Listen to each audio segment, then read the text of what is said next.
Salut à tous, on se retrouve ce soir pour l'épisode 2562 de l'After Zap Image. On commence tout d'abord avec le Bayern Munich.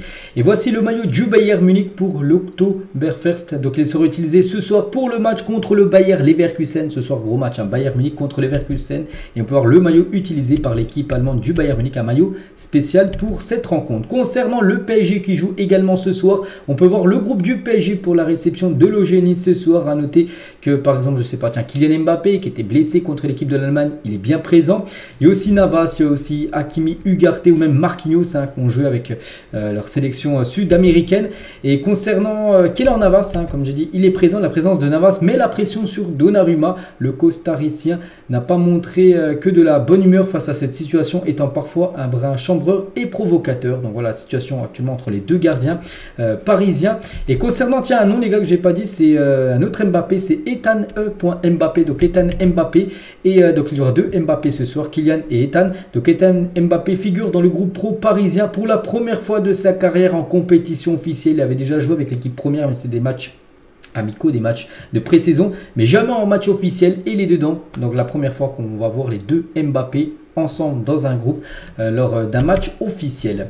Il n'y a pas que le PSG qui joue sur ce week-end. Donc PSG Nice c'est ce soir, mais on peut voir le reste bien sûr des affiches. On va juste parler d'un match dimanche à 13 h, l'équipe de Lorient contre l'équipe de Monaco, et les coulisses du retour au jeu de Benjamin Mendy, présent dans le groupe de Lorient. Donc Lorient a dévoilé son groupe et Benjamin Mendy est présent dans ce groupe, donc il va peut-être jouer ses premières minutes depuis pas mal de temps. C'est qu'il y a eu des problèmes avec la justice là ces dernières années, donc il pourrait potentiellement jouer contre l'AS Monaco, un de ses anciens clubs, bien sûr, pour Mendy. Et Mendy a reçu des messages d'encouragement de Memphis Depay, Pep Guardiola, Vini Junior, Mbappé, Rio Ferdinand, Paul Pogba ou encore Gundogan pour son retour sur le terrain de football. Donc voilà, il y a beaucoup de monde qui est content bien sûr du retour de Mendy à la compétition. Il tient toujours avec son équipe de Lorient, et on va parler de Romain Fèvre, et c'est officiel, remporte le trophée du but du mois d'août suite au magnifique lob contre Lille. Donc c'était un match où en gros il a tapé un lob, il a tenté et le lob a été réussi sur Lucas Chevalier. C'est le plus beau but du mois dernier du côté de la Ligue 1.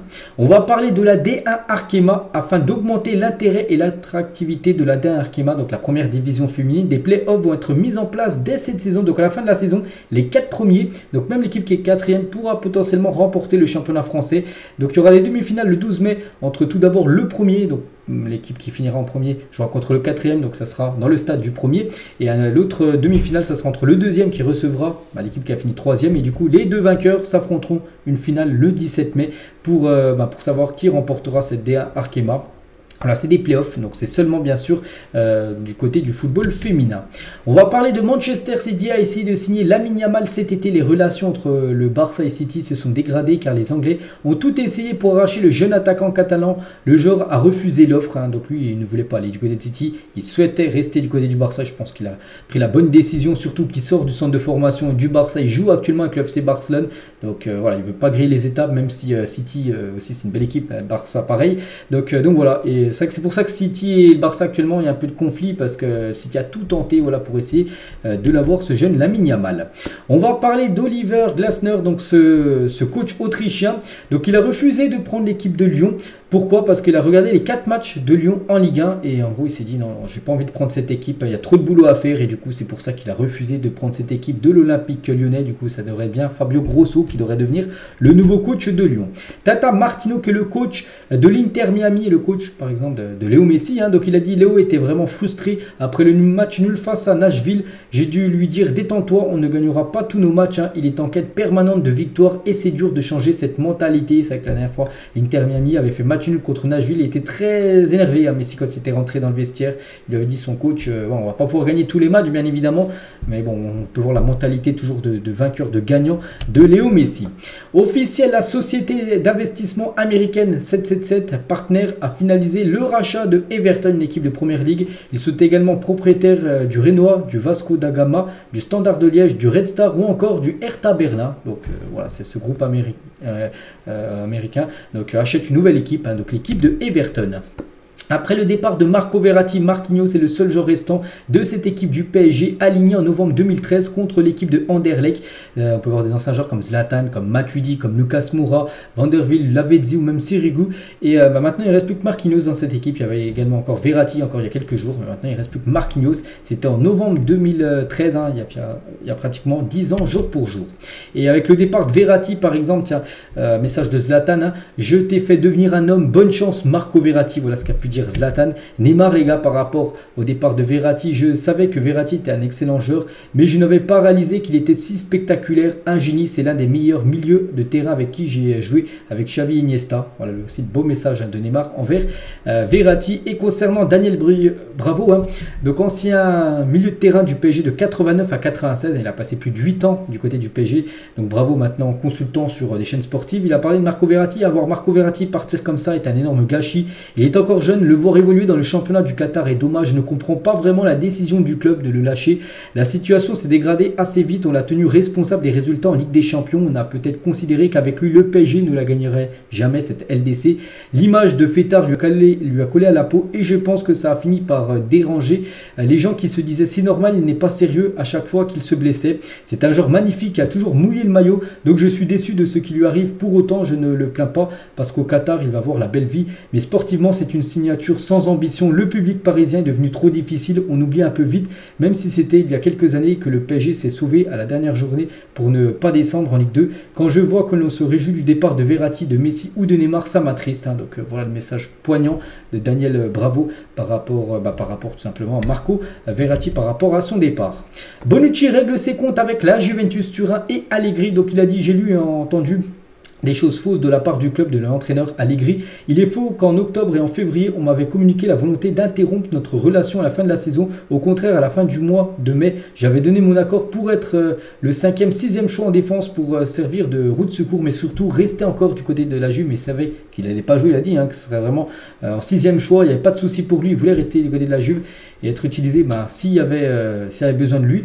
Il a dit, j'ai senti quelque chose rien qu'en lisant les journaux jusqu'à ce que le 13 juillet, donc le directeur du football et Manama, le directeur sportif, hein, m'informe en venant chez moi que je ne ferai plus partie de l'équipe de la Juventus et que ma présence sur le terrain perturberait la croissance de l'équipe. C'est l'humiliation que j'ai subie après plus de 500 matchs avec les Bianconeri. Donc lui aussi règle ses comptes avec son ancien club de la Juve. N'oubliez pas qu'il a signé du côté de Union Berlin. Tiens, il jouera mercredi à 18h45 hein, du côté du Real Madrid, hein, pour ce Real Union Berlin. Le défenseur Bonucci. Première fuite du maillot extérieur du Barça en 2024-2025 qui sera noir et il sera magnifique. Regardez les cuissons, il sera même de couleur noire, ce ne sera pas les cuissons avec les couleurs normalement rouge, jaune, tout ça. Non. Donc très très beau maillot, hein, ce futur maillot avec 4 talents. Concernant le Real Madrid, regardez l'entraînement du jour pour le Real. N'oubliez pas que le Real Madrid joue après-demain contre l'équipe de Real Sociedad et tous les internationaux, tiens, les 2 Français ou même Jude Bellingham étaient de retour à l'entraînement. Javier Tebas, le président de la Liga, il a dit en termes financiers, nous sommes le pire championnat d'Europe. En gros, voilà, par rapport, je sais pas, au championnat anglais, bien sûr, championnat français, allemand, même italien. Il dit que en termes financiers, la Liga, c'est le pire hein, au niveau finance en Europe.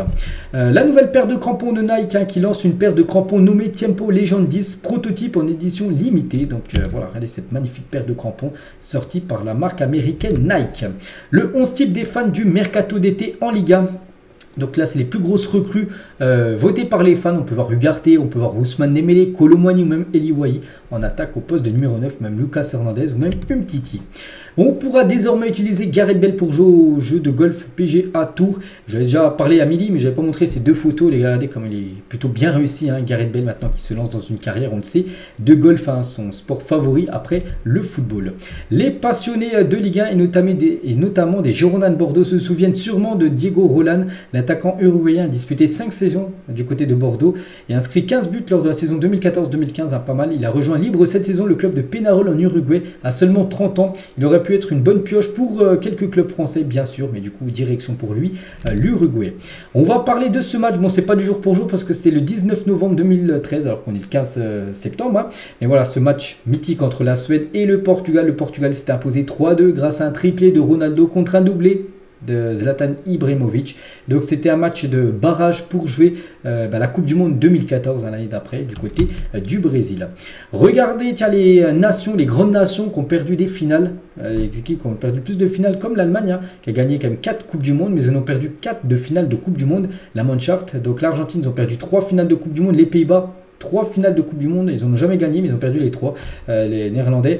Côté brésilien, c'est 2 finales de Coupe du Monde perdues. Italie, c'est 2 finales. La France, c'est également 2 finales de Coupe du Monde perdues. Au Portugal, c'est aucune finale perdue parce qu'ils ont joué aucune finale de Coupe du Monde dans leur histoire. Et on finit, les gars, avec quelque chose qui fait beaucoup parler. C'est les nominés pour le trophée The Best. On connaît les 12 joueurs. Et il y a un joueur qui n'est pas dedans et ça passe pas dans son club. Hein. C'est du côté du Real, c'est Vini Junior. Donc, regardez les pages madrilènes, ce qu'ils ont pu mettre. N'oubliez pas que la période, les gars, prise en compte pour le trophée The Best, hein, c'est du 19 décembre 2022 au 20 août 2023. Elle n'inclut pas la Coupe du Monde 2022. Donc, voilà, il faut prendre en compte qu'il n'y a pas la Coupe du Monde. Et il y a ces joueurs qui ont été nommés. Par exemple, Léo Messi, on sait que Messi, il va peut-être remporter le Ballon d'Or. Ballon d'Or et le trophée The Best, c'est pas pareil. Hein. Donc, Ballon d'Or, il y a la Coupe du Monde qui est prise dedans. Donc, Messi, c'est pour ça que c'est le grand favori. Mais le trophée The Best, que fait voilà, Messi parmi ces 12-là? Voilà, c'est vrai qu'on ne comprend pas. C'est que si on regarde la deuxième partie de saison avec le PSG, il n'a rien montré, hein, quasiment Léo Messi. Et ils ont mis plutôt Messi que Vini Junior, alors que Vini Junior du 19 décembre 2022 au 20 août 2023, pendant la période où c'était pour voter bien sûr pour trophée The Best, donc 16 buts, 14 passes D pour lui. Trophée de la Coupe du Monde des clubs, il a gagné la Coupe du Monde des clubs avec le Real où il a fini meilleur joueur de cette compétition.